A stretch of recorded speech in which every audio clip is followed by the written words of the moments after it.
are one of the guys that has actually done this multiple times. Kind of talk about what these experiences are like for you, and what was it that attracted you to celebrity boxing? Well, my background in fighting is martial arts. I'm a black belt, 3 different categories.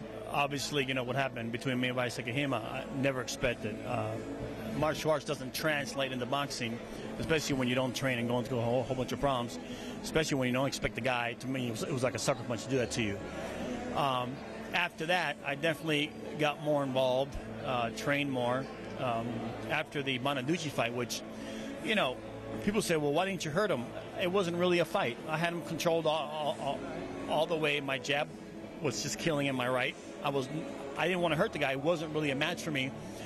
And even if I would have had just that simple attitude towards Canseco, it would have turned out to be a whole different fight. Then obviously the Hungman Choi, I got 2 weeks notice for that. I felt more comfortable because it was my background, which was mixed martial arts. Even though we had the 6 or 4 ounce gloves on, my knee was still bad, and we saw the outcome of that. But now I've trained for this fight intensely. I've dropped about 15 pounds, very lean. My cardio is incredible, and you guys will see that tomorrow night. I'm going to be way quicker, hand speed, my cardio, and you know, I basically know how to fight guys who are 100 pounds heavier than I am. You know, Jose, people say to me all the time, they're like, AJ, do these guys really take this that seriously? This is real. Hire trainers? Do they really pursue this the way in which a pro boxer would? The answer is, of course, yes.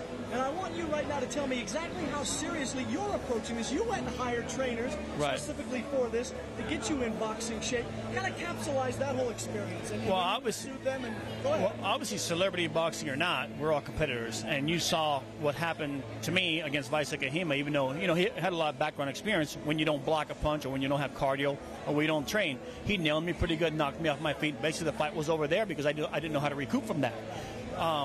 So after that, I took it very serious. And, I mean, you don't want to go out there, you don't want to get hurt. You really don't want to hurt anyone else, but you're a competitor. You want to put your best foot forward, your best effort forward. You don't want to be embarrassed. And the only way to do that is take this serious and train. The exposure that is gained as a result of this, that's always a good thing, of course. That's why a lot of guys are engaging, of course, in celebrity boxing. Just talk about what is gained for Jose Canseco as a result of doing this. Well, for me, I'm 45 years old, and I refuse to think that, you know, at 40 plus, your life's over. I live behind a theory of life starts at 40, and it's probably a website that I want to back up and put up and talk about. There's no reason that you can't stay in shape. There's no reason that you can't enjoy the things a 25 or 30-year-old enjoys. There's no reason why you can't compete against 20 or 30-year-old guys as long as you stay in shape and understand that there's a lot of hard work behind it. You said life begins at 40, and I want you to touch on this really quick. Todd Polton, of course, 45 years old, been battling obsessive-compulsive disorder his entire life. His dream was always to fight. Never did because his disorder prevented him from doing so. He just made his dream come true last month by getting in that ring and fighting for the very first time. What does a story like that mean to you when a 45-year-old man who has a disorder like that says, you know what, it's time for me to live my dreams. Even though I'm 45, I'm not letting that hold me back. Well, you can combat anything. As long as you put the hard work into it, as long as you have the mental capability of saying, I'm not going to give in, I'm not going to give up. You know, obviously, Canseco knocked me out. I want to fight him again. I'm not going to give up to that. I'm not going to give in to that, and I want a second shot at it.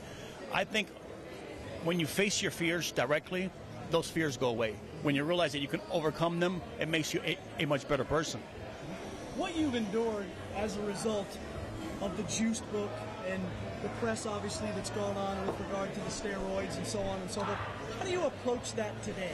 I mean, years have passed, obviously. The steroid thing is always, of course, something that pops in people's mind when they first think of Jose Canseco and, of course, the book.